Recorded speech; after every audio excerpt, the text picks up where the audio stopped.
네, 안녕하십니까. 한국사능력검정시험 심화유론 강의를 진행을 하고 있습니다.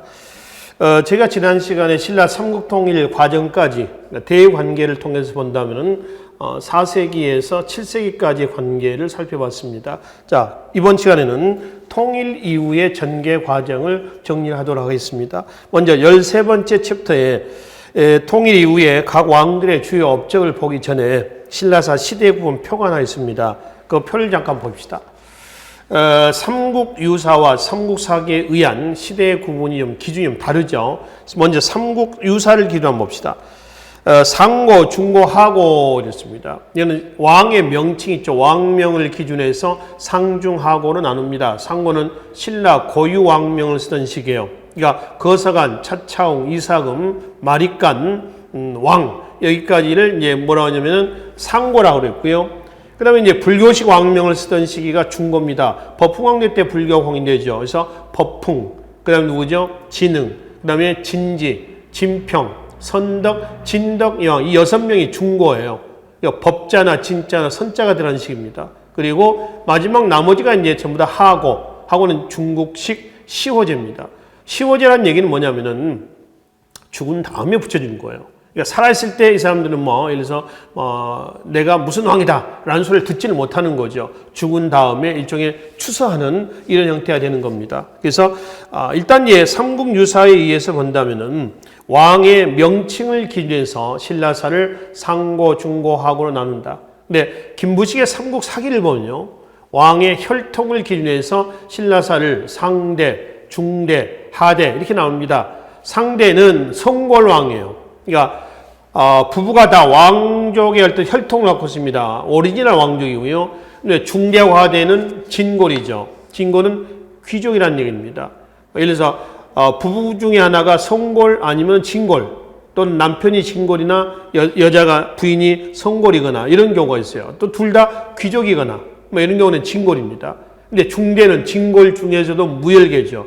무열계라는 얘기는 무열왕의 직계 자손이라는 얘기예요. 그러니까 거기 보면은 무열왕부터 해공왕까지가 바로 무열왕의 직계 자손입니다. 36대 해공왕이에요.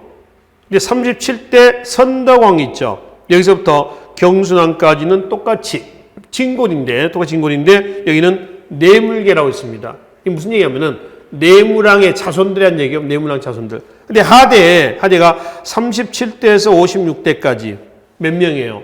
20명이죠. 하대가 몇 년 가냐 하면은 156년 갑니다. 156년 동안에 20명이 왕이 교체가 돼요.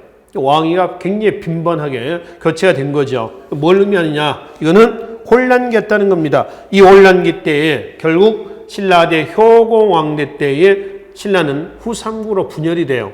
그러니까 후백제와 후고구려가 떨어져 나가는 거죠. 자, 여튼 우리가 이제 신라사를 상대, 중대, 하대 또는 상고, 중고, 하고를 나눌 때의 기준은 이런의 삼국유사와 그다음에 김부식의 삼국사기에 의해서 이렇게 그걸 각각 왕의 명칭이나 혈통을 가지고 구분한다라고 하는 겁니다. 그리고 통일신라 그러면 일반적으로 우리가 신라 중대를 얘기를 합니다. 전제왕권이 강화된 중대 때를 얘기한다는 거죠. 그리고 상대는 귀족 연합체제라고 했습니다. 귀족 연합정치 기구가 뭔가요? 화백이죠. 화백을 중심으로 하는 귀족 연합체제예요.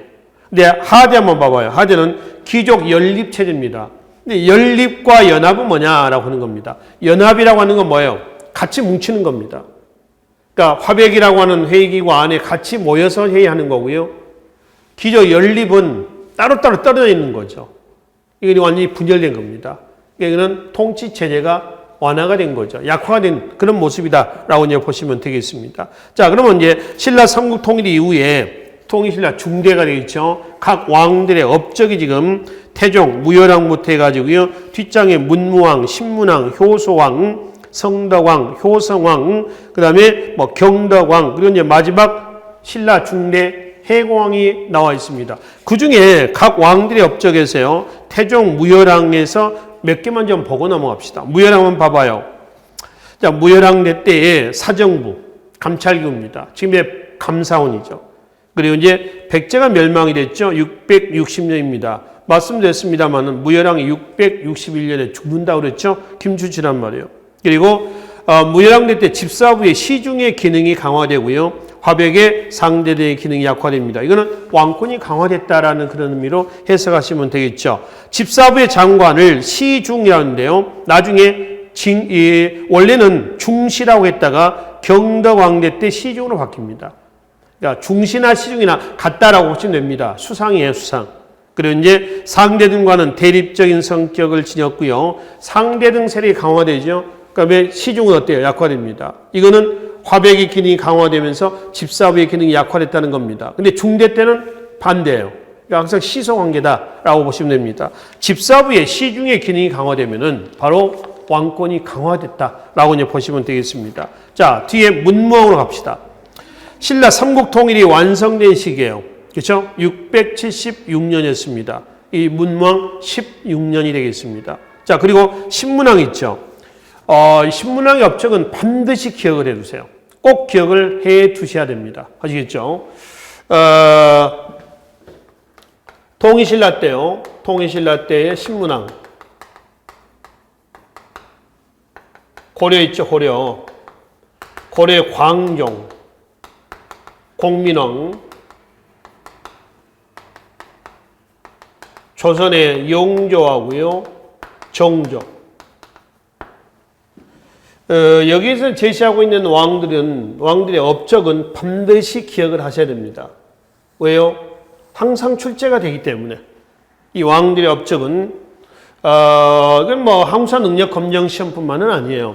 공무원 시험에서도 빠짐없이 꼭 하나씩 출제가 되는 왕들입니다. 업적은 반드시 기억을 해주시고, 특히 이 왕들의 업적은 죄다 결론은 뭐냐? 결론은 왕권 강화입니다. 이 왕권 강화 정책을 추진했었다라고 하는 측면이에요. 이때는 이런 방향에서 개혁 정치가 탄핵이 됩니다. 그래서 이제 신문왕이 그 내용들 먼저 육두품들을 중용을 했거나 또는 뭐 수도를 대구, 달구벌로 천도하려고 했거나 또 중앙, 지방, 군사 또는 대학, 국립대학, 국학이죠. 또는 뭐 관료전을 지급한다거나 또 의상의 함정을 통해서 왕권 강화에 사상적 기반을 삼는다거나 또 필히 만파식적이라고 하는 게 있죠. 적은 필히적자입니다. 한자에 필히적자인데요. 이 필히는 전지전능하다라는 얘기예요. 그러니까 이 필히는 곧 누구라는 거예요? 왕이다. 이렇게 보시면 되겠죠. 그래서 신문왕의 왕권 강화 정책입니다. 이것들을 다 묶어서 결론은 뭐 하자는 것이냐 그러면 왕권 강화책이다. 이렇게 보시면 되겠습니다. 자, 그 다음에 효소왕대 때 밑에 봅시다. 대조영이 발해를 건국하고 698년에 발해가 건국됩니다. 이때 신라에 발해가 이제 사신을 보낼 때 효소왕이 대조영의 오간 등 대하천의 관직을 하사했다라고 하는 기록이 있어요. 최치원의 기록이 있습니다. 그러니까 발해하고 통일신라 관계는 상하의 관계로 보시면 됩니다. 이 시기 때 내용으로 본다면은 그러면 성덕왕으로 하겠습니다. 당과 공식 수교합니다. 그러니까 나당 전쟁을 겪었다고 그래서요. 통일신라하고 당이 대립 관계는 아니었고요. 교류는 유지가 되고 있었습니다.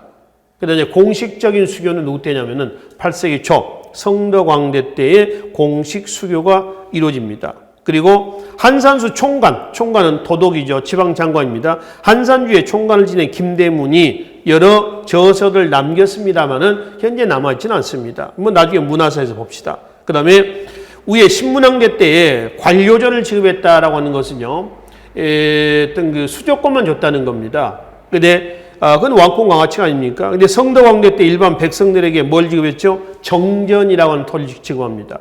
이게 고려나 조선의 민전에 해당되는 거예요. 그래서 이 정전을 지급해서 국가가 직접 백성들 지배하겠다. 뭐 이렇게 이제 보는 것이죠. 성덕왕의 업적입니다. 그 다음에 이제 밑에 경덕왕대 때 김대성이 불국사하고 석굴암을 중창을 한다거나 그리고 국학, 국립대학입니다. 태학감으로 고치고 집사부의 명칭을 아까 중시에서 뭘로? 시중으로 바꿨다고 그랬습니다. 그리고 노급이 부활됩니다. 노급이 부활됐다는 얘기는 관료전이 없어졌다는 거예요. 다시 왕권이 약화가 되고 있다는 것을 알 수가 있죠. 그리고 해공왕대 때 가면은 여러 난이 일어나죠. 대공의 난, 96각간의 난, 이 96각간들의 난입니다. 또 김지정의 난, 뭐 이런 난들이 납니다. 이 난 때 해공왕이 피살이 돼요.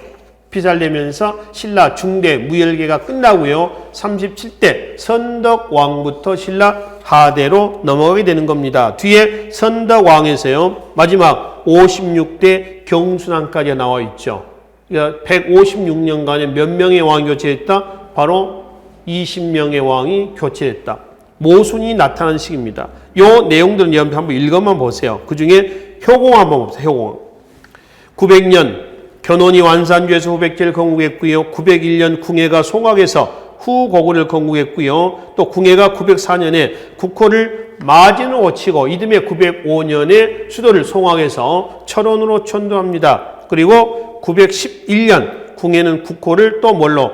태봉으로 고칩니다. 태봉으로. 그렇죠? 그러니까 후고구려, 마진, 태봉. 여기서 이제 나중에 고려가 건국이 될 겁니다. 918년에. 이때가 밑에 누구 때요? 경명왕대 때가 되겠습니다. 그리고 919년에 왕건이 수도를 철원해서 송악으로 천도하는 그런 과정이었어요. 이걸 신라 하대 모순이라고 그래요. 신라 하대 모순. 총체적인 이 사회 모순이다. 그래서 이걸 뭐라고 하냐면은 고대 사회 모순이라고도 일합니다. 근데 그 고대 사회 모순을 우리가 좀 정리해 보면 하나는 정치 면에서는 골품 제도의 모순입니다. 정치적인 모순이죠. 경제적인 모순이라고 한다면 거두어 들인 데 있어의 모순이에요. 이른바 수치 제도의 모순이다. 정치 경제적인 모순입니다. 이러한 모순을 당시 지식인들은 어떤 시각에서 보았느냐라고 하는 겁니다. 이 상황에서 골품 세력이 등장합니다. 누구죠? 육두품이라든가 지방호족들입니다. 얘네들의 사상적 기반이 됐었던 이른바 신라 사상도 대두가 되죠.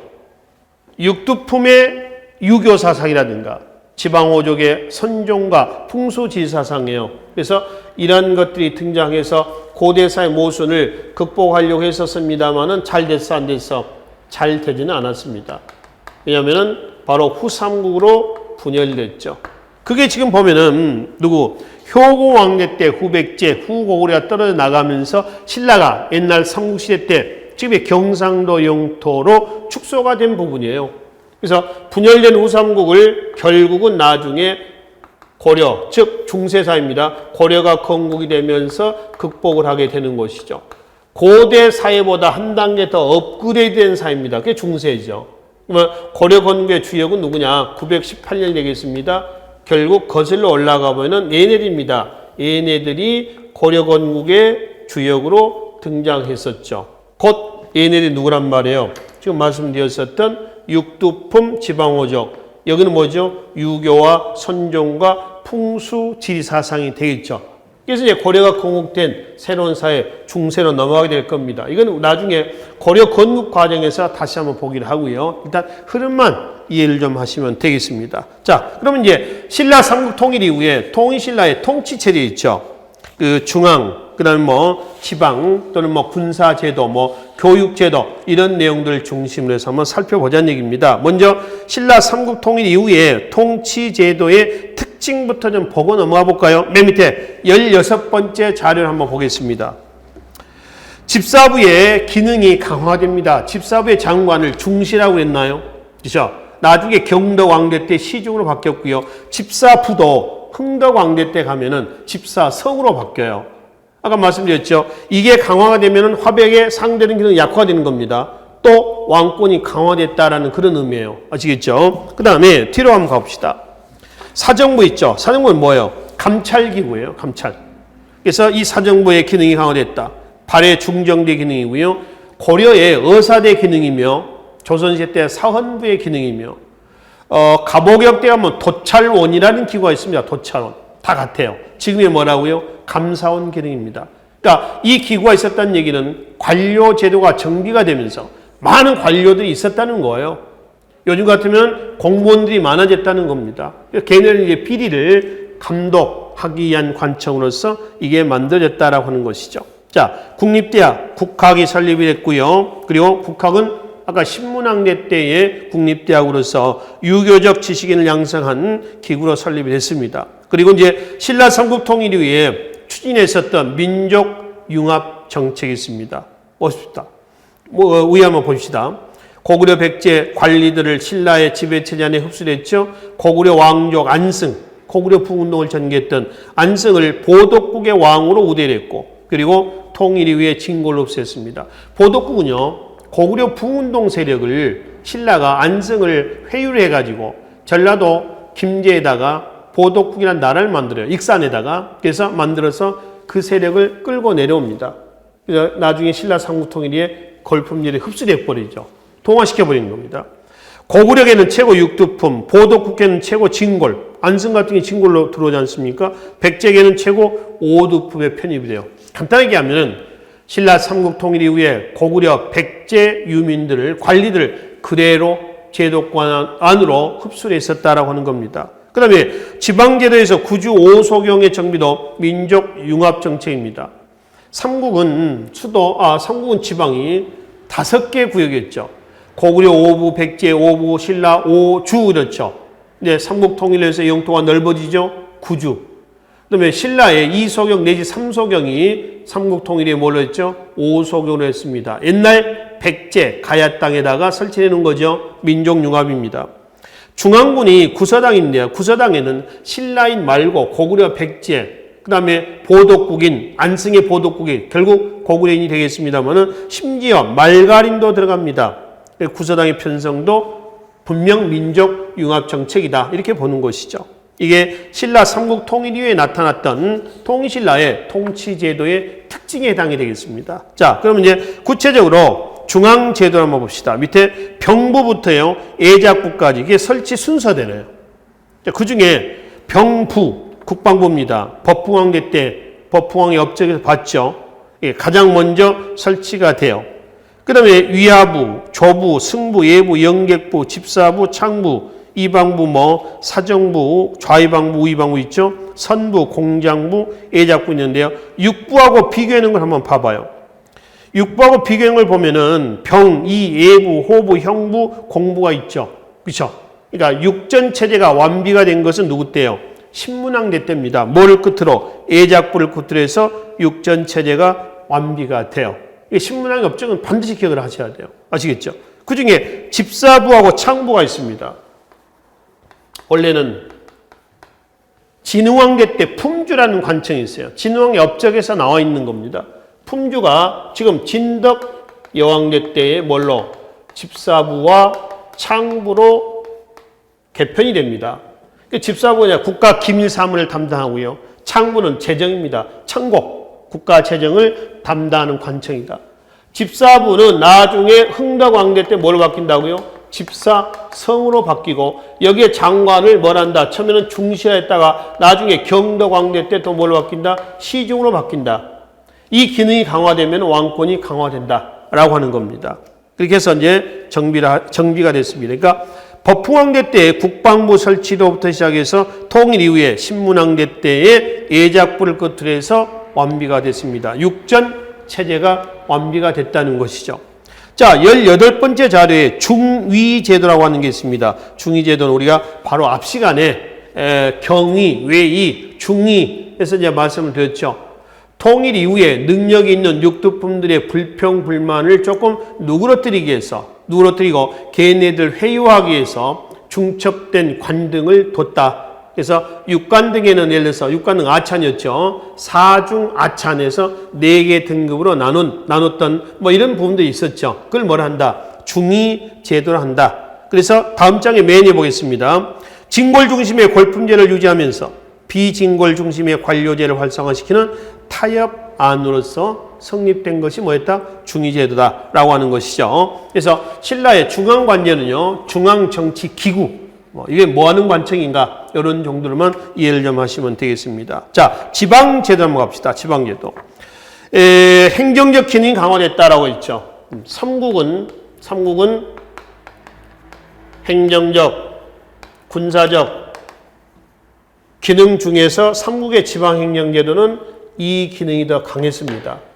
그러니까 고구려, 욕살, 백제, 방령, 지방장관이죠. 신라는 군주라고 그랬습니다. 얘네들은요, 행정적인 지방장관이라기보다는 군사적인 지방장관의 성격을 띠고 있었다는 거예요. 아시겠죠? 이렇게 되어 있습니다. 근데 통일신라 때는 어때요? 통일신라. 나중에 이제 발해도 나옵니다만 발해도 같이 묶어봅시다. 통일신라나 발해는 둘 다 행정적 기능 위주로 정비가 됩니다. 군사 조직은 군사제도가 정비되면서 떨어져 나가요. 그래서 통일신라 지방장관을 도독이라고 그래요. 도독. 발해 지방장관도 도독이라고 합니다. 15구의 장관 도독, 통일신라 9주의 장관 도독 다 군사적 기능이 아닌 뭐가 행정적 지방장관이었다는 것이죠. 그런 이제 행정제도를 보면은 지방제를 보면은 주, 군, 현, 촌 이렇게 돼 있죠. 자, 여기까지 지방관은 어디까지만 파견한다 여기서 바로 현령까지만 지방장관이요. 각 주의 장관을 총관이라고 했습니다. 나중에 도독으로 명칭을 바꾼다고 했습니다. 그리고 촌주에 대해서 우리가 앞 시간에 살펴봤습니다. 삼국의 지방행정제도에서 촌주는 중앙에서 파견한 관리가 아니라 누구였다? 토착 세력이었었습니다. 자, 그 다음에 특수행정구역은 5소경입니다. 밑에 지도에 보시면은 5소경이 있습니다. 지도에서 한번 봐봐요. 원주, 북원경, 충주, 중원경, 충주, 그 다음에 서원경, 청주, 남원경, 남원, 금관경, 김해. 그래서 소백산맥 외곽 지역에 옛날 백제, 신라, 가야 땅에다가 안배를 합니다. 그래서 그 지역 유력자들을 이쪽으로 강기로 옮겨가지고 거기서 살게 하는 겁니다. 그렇게 함으로 인해서 얘네를 견제도 하고요. 중앙 집권도 꾀하고요. 또 지방 문화의 중심 역할도 담당했던 곳이 어디예요? 바로 특수행정구역 5소경이 되겠었습니다. 그리고 특수행정구역 5소경의 장관을 사신이라고 그래요. 사신은 거의 진골이 독점을 하고 있었습니다. 그 다음에 특수행정구역에 5소경 위에 향과 부곡이 있습니다. 농업에 종사했었다는 특수행정구역이에요. 고려시대 때 가면은 소라고 하는 행정구역도 나옵니다. 향, 부곡, 소할 때 소, 수공업이나 광업에 종사했었던 특수행정구역이라고 얘기를 하죠. 그 다음에 사정부 그러면은 감찰관이라고 감찰관.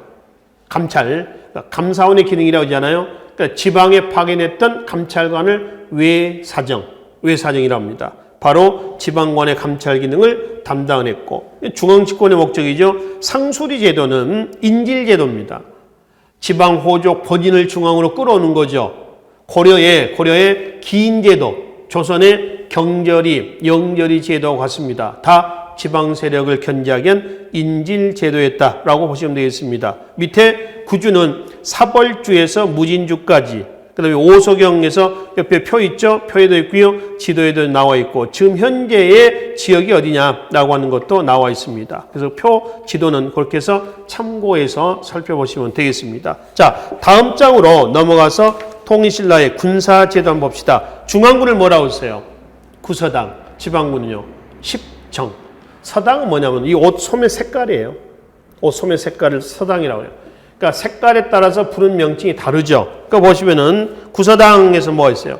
녹색, 녹금서당, 자색, 자금서당 그렇습니다. 자, 요는 그 구성 멤버를 한번 보시면 됩니다. 신라, 고구려, 백제, 보덕구, 심지어 말가림도 들어간다라고 하는 겁니다. 이거는 바로 민족 융합 정책으로 이해를 하시라라고 하는 것이죠.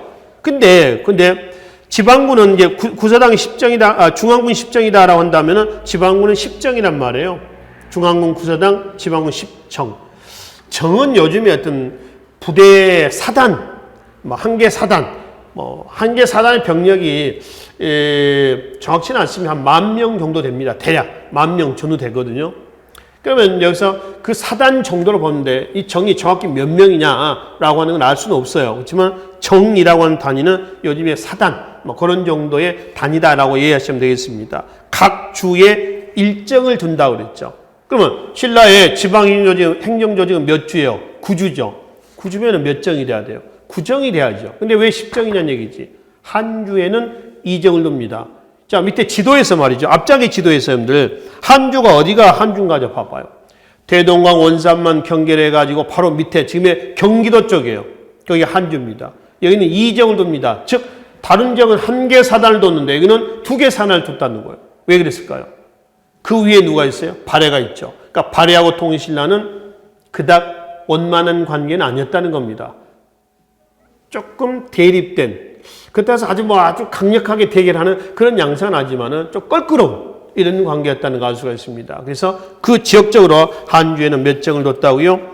2정을 두었다라고 하는 겁니다. 아시겠죠? 이거는 나중에 대관계에서 다시 한번 보기로 하겠습니다. 자, 여기까지는 자, 7세기에서 10세기까지 유지가 됐었던 어디죠? 대동강에서 그 다음에 동해안의 어딘가 원산만까지를 경계를 해가지고 북쪽에는 남쪽에는 어디예요?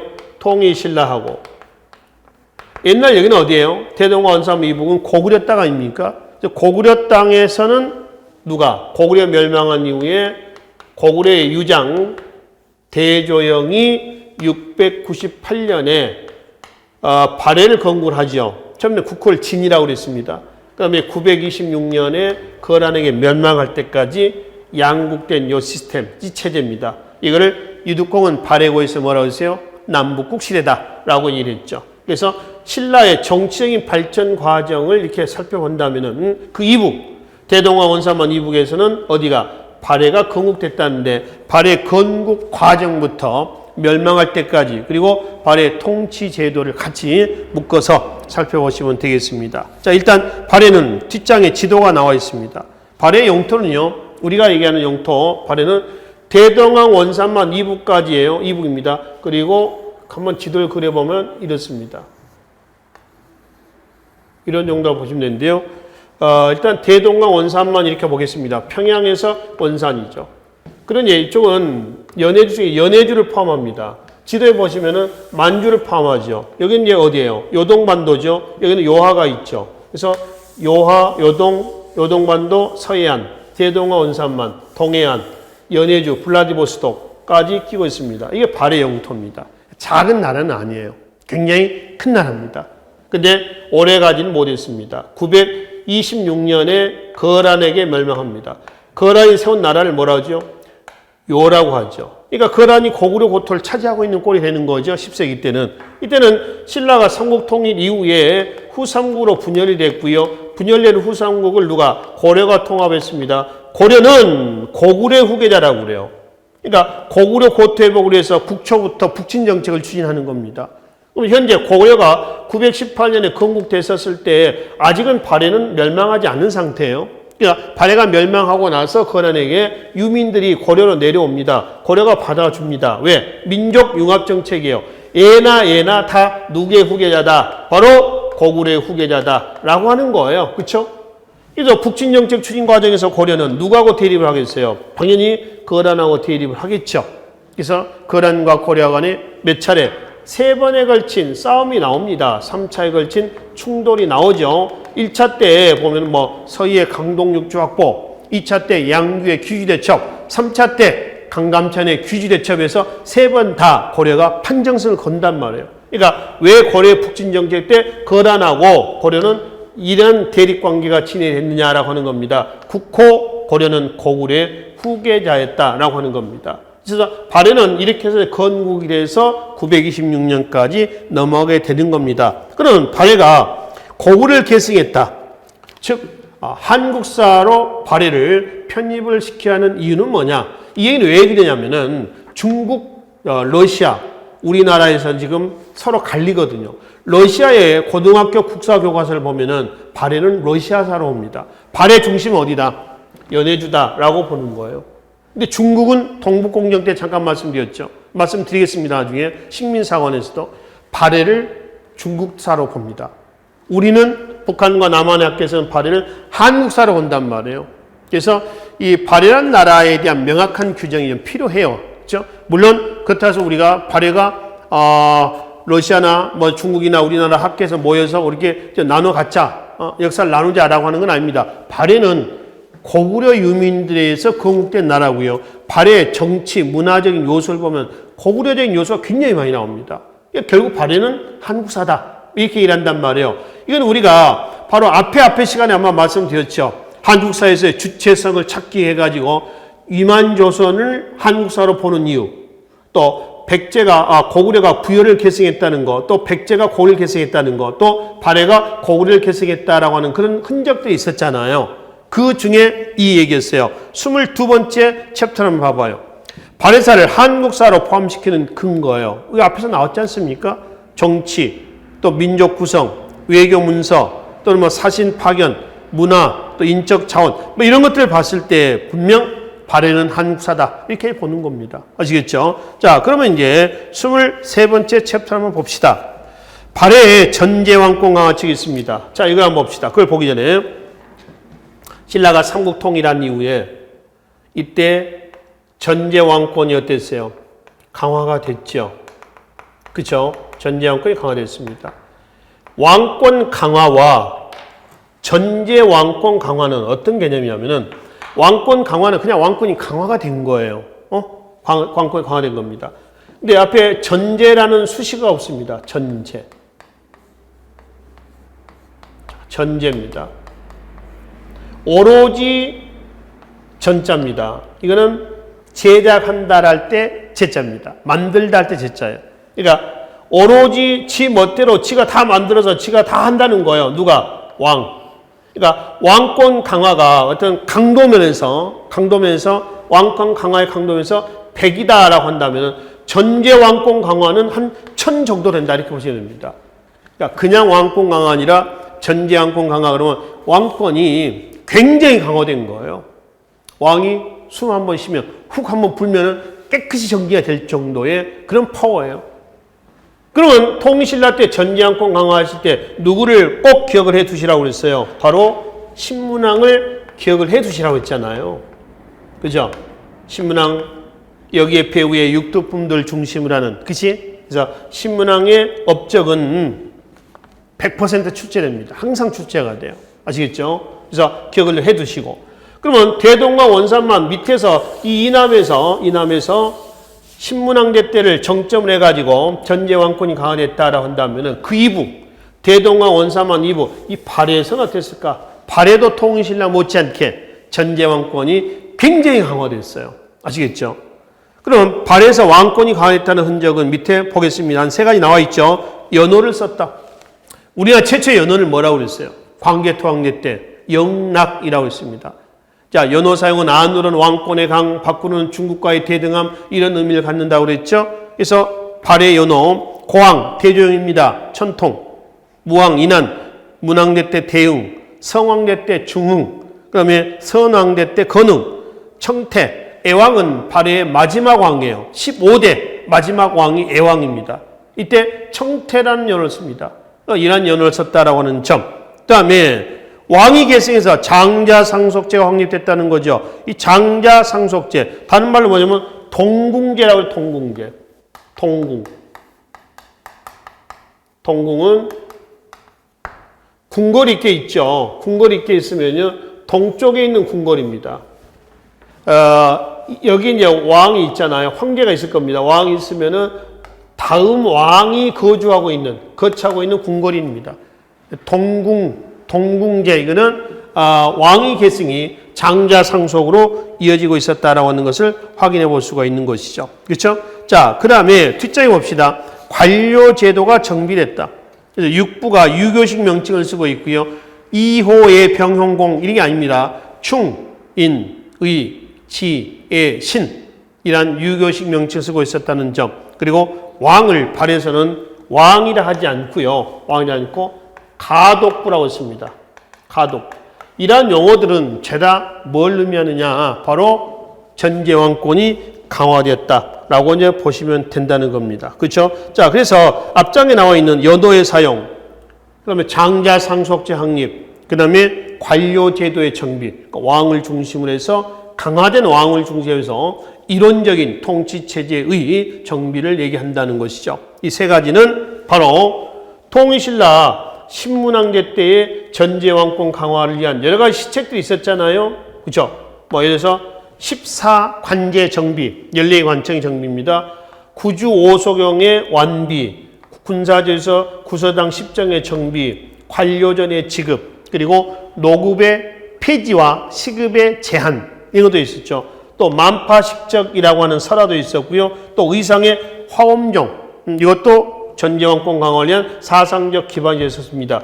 이게 있었다라고 한다면 이거에 해당되는 것이 바로 지금 나와 있는 발해의 이 3가지 다 묶어서 통신하나 발해나 전제왕권이 강화가 되었다라고 결론을 내시면 되겠습니다. 자, 그리고 이제 바로 밑에 발해의 각 왕들의 업적들이 나와 있습니다. 고왕부터 마지막 15대 애왕 때까지의 왕들이 쭉 전개가 되어 있고요. 그리고 그 왕들의 주요 업적이 나와 있죠. 먼저 고왕 잠깐 봅시다. 길림성 동모산에서 진을 건국했습니다. 698년에 이게 713년에 발해로 고쳐집니다. 이때 천통이라는 연을 쓰죠. 그리고 천도 과정 봅시다. 수도를 옮기는 겁니다. 자, 8세기 초 무왕대 때 동모산에서 중경으로 갑니다. 8세기 후반 고왕대 때 중경에서 다시 어디로? 상경에서 중경으로 가고요. 그 다음에 8세기 말 성왕대 때 다시 동경에서 어디로? 상경으로 천도를 해요. 그러니까 동경, 그 다음에 상경, 다시 동경, 그 다음에 어디죠? 동모산에서 1차 중경입니다. 그 다음에 상경, 그 다음에 동경, 그 다음에 상경. 4번에 걸친 천도관을 거쳐요. 그러니까 마지막 수도는 발해, 통상 우리가 발해 수도 그럼 어디예요? 상경이다라고 일합니다. 여기에 위치가 어디로 나와 있냐면은 이 위치가 발해의 앞장의 지도 좀 보겠습니다. 남북 시대 형세에서 바로 앞장의 지도를 보시면은 맨 위에 나와 있죠. 표시해 봐요. 상경과 동경과 중경과 서경과 남경 해가지고 표시가 되어 있죠. 5경입니다. 5경인데 그 중에 실제 발해 수도는 어디예요? 바로 상경입니다. 맨 위에 있죠. 그래서 발해 그 5경과 통일신라 5서경하고 비슷해요. 5경과 수도를 표시 좀 해놓으시고요. 그 다음에 다시 돌아와서 무왕으로 가봐요. 무왕대 때 돌궐과 연결해서 당을 견제한다고 그랬습니다. 이건 대관계를 보시면 되고요. 나중에 대관계는 바로 뒷장에서 보기로 하겠습니다. 무왕대 때 일본의 사실본에서 신라를 견제했다. 이때 복고려지 국어 유부여지속이라는 용어가 나와 있죠. 옛날 고구려 땅에서 건국이 됐으며 부여의 풍습을 계승했다라는 뜻이에요. 같은 부여나 고구려나 발해나 같은 족속이다 이런 얘기가 되겠죠. 그러면 732년 장문율을 산둥반도에 보내서 등주를 공격합니다. 떡조우죠. 이거는 8세기 초 무왕대 때는 당과 대립관계였었어요. 근데 바로 밑에 8세기 후반 문왕대 때는 당과 수교를 하죠. 그리고 장자상속제 이른바 동궁제가 확립이 됐고요. 문왕대 때입니다. 일본의 사실본에서 고려 국왕 황상이라는 칭호를 씁니다. 황제국가를 자처하고 있었다라고 하는 것이죠. 그리고 신라와 상설교통로를 개설해서 신라하고 교역관계를 맺고 있습니다. 신라도라고 하죠. 상경, 동경, 남경, 금성, 통신할 금성까지 되겠습니다. 그건 앞장의 지도를 한번 봐봐요. 지도를 보시면은 수도 상경, 동경, 남경, 금성으로 이어지는 그 루트, 거기에 이제 신라도라고 일하는 것이죠. 그리고 국립대학 주자감이 설립이 됐습니다. 그 다음에 다시 10대 선왕이 있습니다. 선왕대 때 발해서 가장 넓은 최대 영토를 확보를 했고요. 그렇죠? 그리고 이 이후의 치세를 당에서는 뭐라고 했어요? 해동성국이라고 했어요. 그러니까 해동은 우리나라를 지칭합니다. 아주 번성한 나라다. 선왕 이후의 치세를 얘기를 하고 있다는 거죠. 그 다음 이제 예왕대 때 거란에게 멸망하는 이런 과정이다라고 보시면 되겠습니다. 자, 뒤에 25번째 챕터의 발해의 대관계를 먼저 좀 살펴보기로 하겠습니다. 7세기에서 10세기 때 관계인데요. 그걸 그대로 보겠습니다. 발해가 있고요. 통일신라가 있고요. 그 다음에 일본이 있고요. 중국은 당나라가 있죠. 북쪽에는 돌궐이 있었습니다. 우리가 7세기 때 보면 이게 7세기에서 10세기 때 대관계예요. 우리가 앞 시간에 4세기에서 7세기 때까지 대관계는 봤죠. 삼국시대 때. 얘는 남북시대 때입니다. 나중에 10세기에서 14세기까지 고려시대 때 대관계 볼 거고요. 15세기에서 20세기 조선의 대관계를 따로 보겠습니다. 그럼 여기서 발해, 돌궐은 어떤 관계냐라고 하는 겁니다. 친선 관계라고 그랬죠. 이거는 어디 견제냐면은 당이죠, 당. 당을 견제하겠다. 당 견제책이랍니다. 왜냐면 당과 돌궐은 어떤 관계였어요? 우리가 7세기 때 봤잖아요. 대립 관계였었습니다. 그렇죠? 발해하고 당은 또 어떤 관계냐면은 8세기 무왕대 때요. 8세기 초 무왕대 때는 대립 관계예요. 장문율을 산둥반도에 보내가지고요. 등주, 떡류 지방을 공격을 하게 하고 요하를 경계로 해서 당과 대립을 하고, 이 무왕대 때입니다. 무왕대. 근데 계속 대립은 아니죠. 8세기 후반 문왕대 때는 다시 국교 수립합니다. 수교 관계를 맺죠. 그렇죠?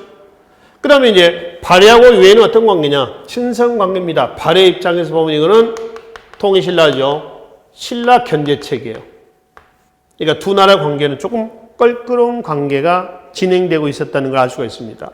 통일신라하고 유해는 무왕이죠. 문무왕이죠. 통일신라 문무왕대 때에 수교 관계를 맺습니다. 문무왕 때. 삼국 통일이 완성했던 문무왕을 얘기합니다. 그 다음에 당과 통일신라는 어떤 관계냐면은 친선 관계예요. 이 공식적인 친선은 8세기 초 성덕 왕대 때 공식적인 국교가 수립이 됩니다.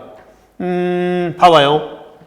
이 김춘추 무열왕 나오죠. 그 다음에 문무왕 나오죠. 문무왕 다음에 신문왕 나오죠. 다음에 효소왕이 나오죠. 효소왕 다음에 누가 나오죠? 성덕왕이 나옵니다. 삼국 통일 전쟁이 문무왕대 때 이루어졌죠. 그렇죠? 그리고 이때 나당 전쟁으로 인해서 삼국 통일이 완성이 됐어요. 그러니까 나당 전쟁으로 해서 문무왕 이후에 신문왕, 효소왕 때까지 이때 이제 공식 국교가 수립이 되지 않습니까? 그죠? 국교 수립입니다. 당과 관계예요. 근데 요 기간 동안에는 대립 관계였느냐라고 하는 겁니다. 그건 아닙니다. 대립 관계가 아니고요. 바로 성당 문화는 받아들이고 있었습니다. 성당 문화는 수용을 하고 있었다. 번성한 당나라 문화는 받아들이고 있었어요. 그러니까 적대 관계가 아니라는 걸 말씀을 드리려고 하는 겁니다. 그러다가 성덕왕대 때 공식 국교가 수립이 됐었던 거죠. 자, 그러면 우리는 발해하고 여기서 볼 부분은 통일신라의 관계예요. 이 두 나라 관계는 이런 관계입니다. 이거를 이렇게 표현합니다. 자, 원만한 관계가 되지 못했다. 사신이 교환이 되고 있었고요. 상설 교통로가 있어서 양국 간의 교역도 행해지고 있었습니다. 근데 왜 친선 관계가 아니었었냐? 왜 껄끄러운 관계였었냐라고 하는 겁니다. 이거는 중국 당의 이 정책의 일환입니다. 자, 이 제2 정책이라고 하는 건 뭐냐라고 하는 거예요. 오랑캐 자입니다. 오랑캐로서 오랑캐를 견제한다. 그러니까 적으로서 적을 견제한다. 이런 뜻이에요. 아시겠죠? 그러니까 당나라 입장에서는 발해와 신라가 연합하는 것, 뭉치는 것을 원치는 않는 거죠. 그래서 당의 제2 정책의 일환에서 바로 두 나라 관계는 껄끄러운 관계가 유지가 될 수밖에 없었다. 뭐 그런 과정에서 터졌었던 대표적인 사건들이 있죠. 쟁장 사건하고요. 그 다음에 등제, 서열 사건이에요. 쟁장 사건, 자리 배치 문제입니다. 서로 당나라 황제의 옆에 자리를 배치하려고 했던 거고요. 등제서는 과거 빈곤가 외국인에게 보게 했던 과거입니다. 빈곤가 석차를 발해가 당나라 관리에게 말해서 좀 바꿔달라고 했다는 그 사건인데요. 자, 그거는 여러분들이 어디를 보시냐면은 교재 신라 관계 있습니다. 그 쟁장 사건하고 맨 밑에 등제서열 사건이 있어요. 한번 읽어보세요. 이런 거는 두 나라의 껄끄러운 관계를 보여주는 대표적인 사건으로 해석을 하시면 되겠습니다. 아시죠? 그래서 통일신라의 군사제도에서 보면은 여기 어디예요? 한주 지역, 발해하고 통일신라 맞닿아 있는 여기는 이정, 지방군, 나머지 다 한정, 일정씩 뒀는데 한주는 이정을 둬서 두 나라 관계가 좀 껄끄럽다는 걸 알 수가 있습니다. 그리고 이제 교역행위 됐다라고 하는 증거는, 흔적은, 자, 지도에서 보면은 아까 지도에서 봤었죠. 수도 상경, 동경, 원산 쪽에 남경, 금성이죠. 이렇게 연결됩니다. 이걸 우리는 뭐라고 했죠? 신라도, 상설교통로예요. 임시교통로가 아닙니다. 상설교통로예요. 그래서 확인해 볼 수가 있다라고 하는 겁니다. 이게 7세기에서 10세기 때의 대관계라고 보시면 되겠습니다. 자, 26번째 챕터에 발해 중앙관제와 이어서 지방조직 그리고 군사조직을 통해서 발해사를 마무리 좀 하죠. 발해 중앙관제는 당나라 삼성육부체제를 모방합니다. 나름대로 독자성을 가지고 운영을 하고 있죠. 삼성 그러면은 정당성, 선조성, 중대성에서 각각의 기능을 이렇게 보시고요. 육부는 이원화되어 있죠. 그러니까 충인의, 그 다음에 지혜, 신 있습니다. 그러니까 이렇게 되는 거죠. 가독부가 있어요. 가독부는 왕을 가독부라고 그랬죠. 삼성, 정당성, 그 다음에 선조성, 그 다음에 중대성. 정당성 이하에 좌사정, 우사정. 좌사정 이하에 충, 인, 의. 우사정 이하에 지, 그 다음에 예, 그 다음에 신부가 있습니다. 이게 이호의 병형공 이게 있어요. 그러니까 육부가 이원화되어 있으며 육부의 명칭이 유교식 명칭을 썼다라고 하는 점, 그렇죠? 여기 이제 발해 중앙관제의 특징이에요. 그러니까 당나라 관제를 모방했지만 나름대로 독자성을 가지고 운영하고 있었다라고 하는 겁니다. 자, 뒤에 중정대, 주자감, 사빈시, 문정원, 사장시 있습니다. 시장시 있습니다. 이건 뭐냐면은 각 관청의 기능만 여러분들이 좀 이해를 좀 하시면 되겠습니다. 아셨죠? 그 다음에 지방행정조직은 통일신라하고 비교해서 보시면 돼요. 발해하고 통일신라하고 지방행정조직은 아까 잠깐 말씀드렸죠. 삼국시대 때는 군사적 기능이 강했지만은 남북시대 때는 행정적 기능이 더 강했다라고 하는 것이죠. 한번 그려볼까요? 남북시대 때 통일신라 구주, 주, 군, 현, 촌, 특색연구역, 향, 부곡이 있었죠. 발해입니다. 통일신라입니다. 발해는 어떻게 발해는 15부, 62주, 현, 촌. 자, 지방관 파견 항상 어디까지? 현까지만. 얘는 자치 책임자예요. 여기 장관 도독, 여기도 도독. 군, 태수, 현령. 여기는 자사, 현승. 촌의 수령입니다. 여기까지는 고구려인들이 지방관으로 파견되고요. 말단 촌의 수령은 발해 토착인들 누구예요? 말갈인들이죠. 말갈인입니다. 이원화되어 있는 이런 조직으로 되어 있었다라고 하는 겁니다. 아셨죠? 그 다음에 군사조직은 통일신라의 중앙군을 뭐라고 그래요? 구서당, 지방군 10정이죠. 발해는 중앙군 10위. 좌우로 해가지고 각각 5개 위가 있습니다. 그래서 좌맹분위, 우맹분위 뭐 이런 식인데요. 각 위마다 10,000명, 총 10만 명의 군사조직을 가지고 있었던 걸로 얘기하죠. 지방군의 명칭도 있었을 텐데 발해의 지방군은 확인할 수가 없어요.